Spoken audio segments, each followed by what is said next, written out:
Hello everyone, welcome to GATE Academy. So Madhya Pradesh power transmission company limited के अंदर बहुत सारी असिस्टेंट इंजीनियर, जूनियर इंजीनियर की वैकेंसीज आई है, जिसके लिए आप सभी एस्पिरेंट, चाहे आप मध्य प्रदेश के निवासी हो, चाहे आप किसी और स्टेट के डोमिसाइल हो आपके पास, आप सभी लोग एलिजिबल हैं इन एग्जाम पे अपियर करने के लिए, जो कि काफ़ी अच्छी बात है भाई। सभी के लिए अपॉर्चुनिटी है यहाँ पे एग्जाम में पार्टिसिपेट करने के लिए। ठीक है। तो बिफोर आप कोई भी एग्जाम की तैयारी करें, आपको उस एग्जाम का क्या सिलेबस है, क्या एग्जाम पैटर्न है, इसके बारे में प्रॉपरली अच्छे तरीके से एक अच्छा नॉलेज होना चाहिए, है ना। क्योंकि आपको क्या चीज़ें पढ़नी है, क्या चीज़ें आपको छोड़नी है, ये आपकी डिपेंड करती है आपका सिलेबस क्या है। अदरवाइज आप बहुत सारी चीज़ें एक्स्ट्रा पढ़ लोगे जो कि आपके समय को बर्बाद करेगी। तो हम लोग अपना एक आज के शॉर्ट वीडियो में जो असिस्टेंट इंजीनियर जो हमारा एग्जाम होने वाला है, उसके अंदर भाई जो भी हमारे जो ऑफिशियल सिलेबस रिलीज हुआ है, आई फॉर्म्स वेबसाइट पे आपको मिल जाएगा ये। वहां से मैंने ये सिलेबस लिया है और मैं आपको बताऊंगा कि भाई ये सिलेबस के अंदर हमको क्या क्या चीज़ों को अच्छे तरीके से देखना है, और सिलेबस के अंदर क्या क्या चीज़ें हैं, टेक्निकल वाले पार्ट में कितने क्वेश्चन आने वाले हैं, नॉन टेक्निकल वाले पार्ट में क्या क्या चीज़ें आने वाली है। Okay, so let's start our discussion. Just a minute.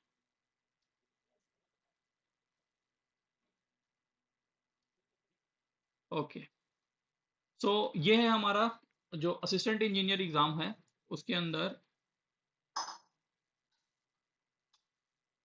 A exam. जैसा हम सभी ऑलरेडी हम लोग ने इसके पहले लेक्चर में एक बार डिस्कशन किया हुआ है कि असिस्टेंट इंजीनियर का एग्जाम का जो एग्जाम पैटर्न है वो कुछ इस प्रकार है कि भाई हमारा जो टेक्निकल क्वेश्चंस आने वाले हैं, ये टेक्निकल क्वेश्चंस आपको 75 क्वेश्चंस देखने को मिलेंगे। 75 questions technical and 25 questions from non technical part. Non tech part 25 questions. ठीक है। अगर मैं आपके टेक्निकल वाले पार्ट की बात करूं, तो टेक्निकल वाले पार्ट में हमको जो सिलेबस मिला है उसके अकॉर्डिंग हमको इलेक्ट्रिकल सर्किट्स आने वाले हैं। ठीक है, electric circuits. This electric circuits doesn't means only electric circuit, this will include basic electrical engineering. Basic electrical engineering इसके अंदर डीसी सर्किट्स हो गई, एसी सर्किट्स हो गई, मैग्नेटिक सर्किट्स हो गई। ठीक है। ये ईएमएफ वाला पार्ट भी इसके आप किसी के अंदर है। ठीक। ईएमएफ इलेक्ट्रो ईएमएफ या ईएमटी आप जो कह लीजिए, इलेक्ट्रोमैग्नेटिक थ्योरी, है ना। एसी ट्रांजिएंट, है ना, सभी चीजें आपके इसके अंदर इंक्लूड होते जाएंगी। ठीक। तो ये इलेक्ट्रिक सर्किट दिखने में छोटा है, बहुत सबसे बड़ा सब्जेक्ट आपको यही मान लीजिए, है ना? इसके साथ में आपको यहाँ पे सिग्नल सिस्टम दिखने मिलने वाला है। Then electrical machines, power system as usual, control system, electrical and electronics measurement, analogue and digital electronics and power electronics. तो ये आपका सिलेबस है। एग्जाम के लिए दिखने के लिए छोटा है बट काफी बड़ा है। हम लोग वन बाय वन जो हमारा ऑफिशियल सिलेबस हमको मिला है उसके बारे में अब डिस्कस करते हैं। ओके। तो ये मैंने अपना जो आई फॉर्म्स की वेबसाइट है, जहाँ पे आपको जो भी मध्य प्रदेश में होने वाले एग्जाम्स हैं उसके आपको जो नोटिफिकेशन है, डिटेल नोटिफिकेशन, सिलेबस, सभी चीज़ आपको यहीं पे मिलेगी। इस वेबसाइट पे आप जा करके आप भी विजिट कर सकते हैं और इस सिलेबस को डाउनलोड कर सकते हैं। अभी मैं आपको बता दूं कि हमारा जो इलेक्ट्रिक सर्किट था उसके अंदर क्या क्या चीज़ें हैं। यहाँ पे देखिए,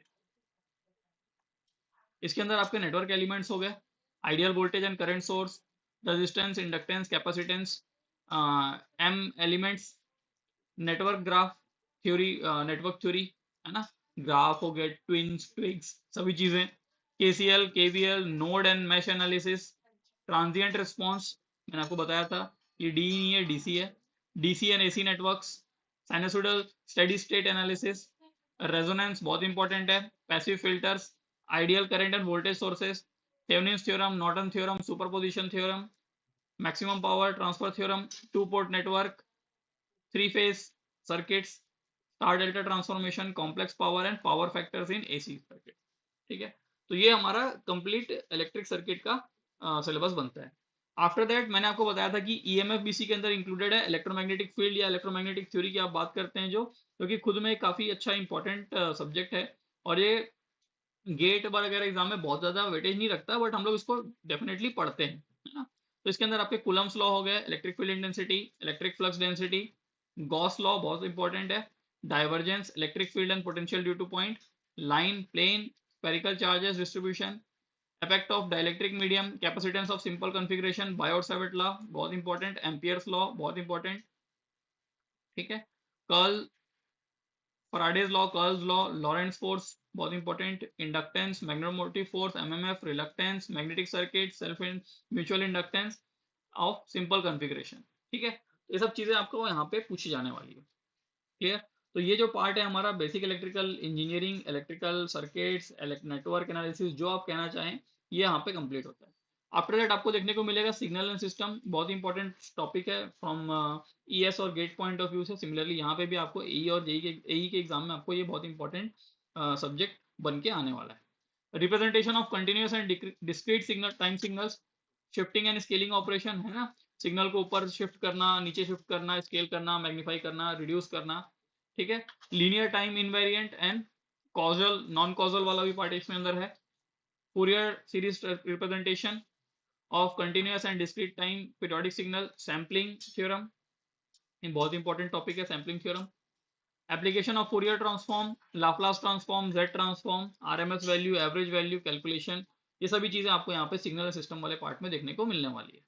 ठीक है, और ये जो टॉपिक है ना, जैसे कि अगर आप एक ऐसा एस्पिरेंट है जो सिग्नल सिस्टम में आपका जो पकड़ है वो इतनी मजबूत नहीं है, या कंट्रोल सिस्टम में आपकी जो पकड़ इतनी मजबूत नहीं है, या पावर इलेक्ट्रॉनिक्स में इतनी अच्छा आपका वो नहीं है, तैयारी नहीं है, तो आप अगर इसको चीज़ों को पढ़ने बैठोगे ना तो आप बहुत ज़्यादा कंफ्यूज हो जाओगे चीज़ों के साथ। ठीक है, बिकॉज उसका बहुत ज़्यादा कंटेंट अवेलेबल नहीं है हर जगह, है ना। तो मैं सजेस्ट करूंगा कि यार आप एक ना पेड कोर्स लीजिए, उसके अंदर आपको सभी चीज़ें एक सीक्वेंस में, एक अच्छे एक प्रिस्क्राइब्ड मैनर में आपको प्रोवाइड की जाएगी, है ना, जो कि आपको प्रिपरेशन में हेल्प जरूर करेगा। आफ्टर दैट बेसिक इलेक्ट्रिकल के बाद जो सबसे इंपॉर्टेंट टॉपिक आपको देखने को मिलने वाला है वो हमारा इलेक्ट्रिकल मशीन्स है। आप कोई भी एग्जाम उठा के देख लीजिए, इलेक्ट्रिकल मशीन्स का जो पार्ट है वो बहुत ही ज़्यादा मेजर इंपॉर्टेंस प्ले करता है आपके एग्जाम के अंदर। इसके अंदर आपको जो चार टॉपिक है हम लोग एज यूजुअल जानते हैं, ट्रांसफॉर्मर्स आपको देखने को मिलने वाले हैं, है ना, ट्रांसफॉर्मर की इक्विवेलेंट सर्किट, उसका फेजर डायग्राम, ओपन सर्किट और short circuit test, various test जो ट्रांसफॉर्मर के ऊपर परफॉर्म किए जाते हैं, रेगुलेशन, है ना, वोल्टेज रेगुलेशन, है ना, और efficiency, all day efficiency, then three phase transformers भी, कनेक्शंस, है ना, वेक्टर ग्रुप्स, इसके अंदर आपका जो कहना चाहिए कि जो स्कॉट वी वीवी ट्रांसफॉर्मर, है ना, ये सब चीज़ें आपकी इसके अंदर आने वाली है। ऑटो ट्रांसफॉर्मर बहुत इंपॉर्टेंट पॉइंट है यहाँ पे। इलेक्ट्रोमैकेनिकल एनर्जी कन्वर्जन प्रिंसिपल, है ना, इसके अंदर आपकी डीसी मशीन आएंगी, separately excited, series and shunt DC machine. इसके अंदर जो मशीन के अंदर जो डीसी मोटर बनेंगे, डीसी जनरेटर बनेंगे, उनके क्या मोड ऑफ ऑपरेशन है, उनकी क्या डिफरेंट कैरेक्टरिस्टिक्स है ना, हम लोग इसका ग्राफ ड्रॉ करते हैं। ठीक है, then starting of DC, starting और speed control of DC motors, ये सब चीज़ें। देन इंडक्शन मोटर आपके आने वाले हैं, प्रिंसिपल ऑफ इंडक्शन मोटर, किस तरीके से इंडक्शन मोटर वर्क करता है, इंडक्शन मोटर वर्क करता है, क्या क्या डिफरेंट टाइप्स हैं, है ना, bound rotor, then slip ring induction motor, क्या परफॉर्मेंस है, torque speed characteristics, torque slip characteristics, no load and block rotor test. ठीक, ये आपको टेस्ट है इसमें देखना है। इक्विवेलेंट सर्किट इसकी, इसका स्टार्टिंग किस तरीके से हम लोग डिफरेंट मेथड यूज करते हैं स्टार्टिंग के लिए और स्पीड कंट्रोल के लिए। ठीक है, operation of single phase induction motor, single phase induction motor, fractional kilo watt hour motor बहुत इंपॉर्टेंट है, वो भी वहां से भी क्वेश्चन बहुत सारे बनेंगे, एसएससी में बहुत क्वेश्चन पूछे जाते हैं।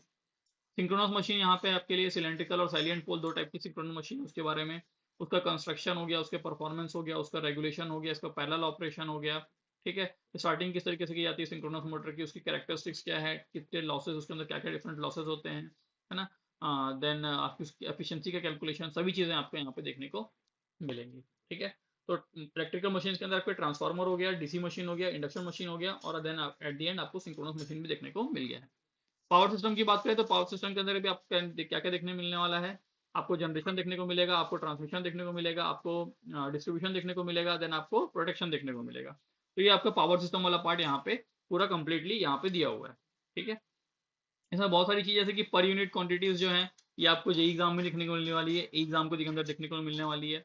देन आपका इकोनॉमिक लोड डिस्पैच वाला जो पार्ट है ये भी आपको जो है जेई एग्जाम में उतने ज़्यादा क्वेश्चन यहाँ से नहीं बनते, बट एग्जाम में क्वेश्चन यहीं से बनेंगे आपके मोस्टली। ठीक है ना, सिमेट्रिकल और अनसिमेट्रिकल फॉल्ट, यहाँ से आपको क्वेश्चन बनने वाले हैं।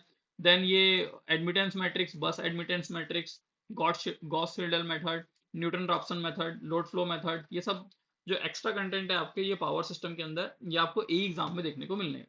ठीक है ना, देन कंट्रोल सिस्टम आपको देखने को मिलेगा, mathematical modelling, representation of system, feedback principle, transfer function हर किसी का आपको पता रहना चाहिए, block diagram, and signal flow graph, किस तरीके से हम लोग रिड्यूस करते हैं, रिडक्शन मेथड उसके, transient and steady state analysis of linear time invariant system, route Hurwitz, Nyquist criteria, Bode plot, root locus plot, है ना, stability analysis, lead lag and lag lead and lead lag compensation, PID controllers, space state space model, solution of state equation of linear time invariant system, है ना, state transient transition matrix, ये सब चीजें आपको यहाँ पे कंट्रोल सिस्टम के अंदर देखने को मिलने वाली है। देन आपका जो नेक्स्ट टॉपिक रहेगा वही रहेगा electrical electrical and electronic measurement.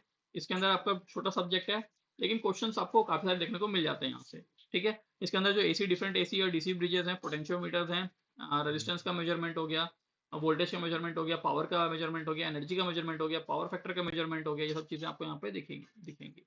ठीक है, then instrument transformer, digital volt meters, ठीक है, multimeters, phase time and frequency measurement, oscilloscope, error analysis important point है। ठीक, तो ये जो मेजरमेंट वाला टॉपिक है ज्यादा बड़ा नहीं है, छोटा है, बट अच्छे क्वेश्चंस आपको यहाँ पे देखने को मिलेंगे। देन आपका एनालॉग और डिजिटल इलेक्ट्रॉनिक्स जो कि एक अलग अलग सब्जेक्ट होता है खुद में, उसको यहाँ पे एक साथ मर्ज कर दिया गया है और बोल दिया गया भाई ये टॉपिक आपको यहाँ से देख के जाने हैं। कैरेक्टरिस्टिक्स ऑफ डायोड, आपको डायोड पढ़ना पड़ेगा, आपको बीजेटी पढ़ना पड़ेगा, आपको मॉसफेट पढ़ना पड़ेगा, उसकी क्या वीआई कैरेक्टरिस्टिक्स है, क्या इनपुट कैरेक्टरिस्टिक्स है, क्या आउटपुट कैरेक्टरिस्टिक्स है, क्या एप्लीकेशन, सब चीजें आपको यहाँ देखनी है। सिंपल डायोड सर्किट्स आपको देखने हैं, clipping, clamping, rectifiers, amplifiers, biasing circuit, equivalent circuit and frequency response, oscillators and feedback amplifiers, operational amplifiers, characteristics and applications, single stage, active filters, Shalin key, Butterworth filter, VCOs and timers, combinational and sequential logic circuit, ये आप कहाँ पहुंच गए, ये आप digital electronics में पहुंच चुके हो। मल्टीप्लेक्सर्स आपको देखने को मिलेंगे, डीमक्स देखने को मिलेंगे, mux, demux, Schmitt trigger, sample and hold circuit, A to D analog to digital converter, digital to analog converter, 8085 microprocessor भी आपको यहाँ पे देखने को मिलने वाला है, जिसके अंदर आपका आर्किटेक्चर, प्रोग्रामिंग एंड इंटरफेसिंग, ये उतना ज्यादा इंपॉर्टेंट नहीं है 8085, बट है आपके सिलेबस में पार्ट। तो ये कहना चाहिए कि एनालॉग और डिजिटल अलग अलग आपको एक एक सेपरेट सेपरेट सब्जेक्ट वाइज इसको पढ़ना पड़ेगा, बिकॉज जो यहाँ पे टॉपिक्स लिख दिए गए, जैसे कि आपको यहाँ पे लिख दिया गया कि मक्स और डीमक्स है, कॉम्बिनेशनल और सिक्वेंशियल लॉजिक सर्किट है, बट इसके आगे की जो पूरी पढ़ाई है आपका जो के मैप, आपको सब चीज जानना पड़ेगा, तभी तो आप यहाँ तक पहुंचोगे, है ना। तो बहुत सारे हिडन चीजेस भी इसके अंदर। देन आपका जो लास्ट टॉपिक है दैट इज पावर इलेक्ट्रॉनिक्स। तो पावर इलेक्ट्रॉनिक्स के अंदर आपको देखने को मिलने वाला है जो different power devices, that is diode, power diode के बारे में आप जानोगे, थायरिस्टर के बारे में आपको नॉलेज होना चाहिए, triac, GTO, MOSFET, IGBT, DC to DC conversion, buck boost and buck boost converters, single and three phase configuration of uncontrolled rectifiers, voltage and current commutated thyristor based converters, bidirectional AC to DC, ये D नहीं है DC है, DC voltage source converters, issue of line current harmonics for uncontrolled thyristor based converters, power factor, distortion factor of AC to DC converters, single phase and three phase inverters and sinusoidal phase pulse width modulation। ये सब topics आपके power electronics के आने वाले हैं, है ना। और इसमें यहाँ पे ये भी लिख दिया कि all the above syllabus is indicative in nature and candidates are advise to cover all the topics under academic curriculum of essential qualification of the post of online examination. That is आपका यहाँ पे क्या है, academic qualification आपको यहाँ पे होना चाहिए बीई बीटेक, है ना, बीई एंड बीटेक होना चाहिए। तो यहाँ पे ये कह रहा है कि भाई हमने ये यहाँ पे आपको जो सिलेबस बताया है ये केवल इंडिकेटिव इन नेचर है, आपने जो भी कुछ बीई बीटेक वाले प्रिपरेशन के समय पढ़ा है वो सभी सब्जेक्ट्स के आपको तैयारी करके आनी है, बट मोटा मोटी आप ये मान के चलिए कि 95% या 98% आपके जो क्वेश्चंस बनने वाले हैं आपके वो इन्हीं सिलेबस जो आपने यहाँ पे डिफाइंड है इसी से बनेगा, और हर बार ऐसा ही होता है। ठीक है ना, ये सब चीजें लिख दी जाती है ताकि बाई चांस कोई चीजें आपके सिलेबस के बाहर की पूछ दी जाए तो आपको वो चीजें यहाँ पे कवर हो जाए, वो ग्रे एरिया बन जाता है छोटा सा। ठीक है, तो वहाँ पे जो एग्जाम कंडक्टिंग अथॉरिटी है वो भी नहीं फंसती है, वो कह रही है कि भाई आपको तो ये सब चीजें पढ़नी चाहिए थी वहाँ पे, है ना। तो ये हमारा क्या है, सिलेबस है according to MP power transmission company limited. ठीक, और इसके साथ में हमारा जो नॉन टेक वाली पार्ट की बात करूं तो नॉन टेक वाला पार्ट आपको देखने को मिलने वाला है, जिसके अंदर आपको हिस्ट्री ज्योग्राफी 6 नंबर का आने वाला है, then polity, IT information technology और इन्वायरमेंट ये आपका 6 नंबर का आने वाला है, then current affair Madhya Pradesh के जो जनरल नॉलेज है वो आपको 6 नंबर का आने वाला है, और लॉजिकल रीजनिंग और मैथमेटिक्स आपका जो पार्ट है वो आपको 7 नंबर का आने वाला है। ठीक है, तो ये कुल मिला के आपको 25 नंबर के क्वेश्चन यहाँ से आएंगे, और 75 नंबर के जो क्वेश्चन रहेंगे आपके, ये आपको कहाँ से देखने को मिलने वाले हैं, टेक्निकल पार्ट से देखने को मिलने वाला है, जिसका कि सिलेबस हम लोग ने अभी जस्ट डिस्कस किया है। ठीक है। और अगर मैं नॉन टेक वाली बात करूं तो नॉन टेक के लिए ये आपका जो कंप्लीट सिलेबस है ये कुछ इस तरीके से है। ठीक। अब ये जो कंप्लीट सिलेबस है, ये भी क्या कहना चाहिए कि इंडिकेटिव इन नेचर है, बिकॉज जो नॉन टेक वाला पार्ट है दैट इज आपका जो हिस्ट्री हो, चाहे आपकी पॉलिटी हो, चाहे आप ज्योग्राफी की बात करो, या करंट अफेयर्स की बात करो, या स्टैटिक जीके की बात करो, वहाँ पे बहुत सारी चीजें पूछी जा सकती है, कुछ भी पूछा जा सकता है वहां से, है ना। बट इसका मतलब ये नहीं है कि हम इसकी तैयारी नहीं करेंगे, हम इसके अंदर आपको एकदम फोकस्ड होके जो इंपॉर्टेंट टॉपिक्स, इंपॉर्टेंट पॉइंट्स है आपके, उसकी आपको प्रिपरेशन करनी है। और वो आप कैसे करेंगे वो आपको बताता हूँ। वो आप कर सकते हैं, गेट एकेडमी ने जो कोर्स लॉन्च किया है हमारा एमपी पावर ट्रांसमिशन 2025 के लिए, जिसके अंदर हम लोग आपको एई और जेई एग्जाम, दोनों एग्जाम की प्रिपरेशन करा रहे हैं सिंगल कोर्स के अंदर। और एई का कंटेंट भी आपको प्रोवाइड किया जा रहा है, जेई का भी कंटेंट आपको यहाँ पे प्रोवाइड किया जा रहा है, एक single course that is for a price of 999 rupees plus GST, जिसके अंदर हम लोग कंप्लीट सिलेबस कवरेज प्रोवाइड करेंगे for AE also, for JE also, and that includes your technical part also and non technical part also. ठीक है। इसके अंदर आपको 2000 प्लस प्रैक्टिस क्वेश्चन देखने को मिलने वाले हैं, जो कि आपको आपको उसके अंदर वीडियो लेक्चर्स उसके मिलने वाले हैं, सॉल्यूशन जो मिलेगा आपको। देन आपका जो ये 1 ईयर की वैलिडिटी के साथ हम लोग आपको ये कोर्स प्रोवाइड कर रहे हैं।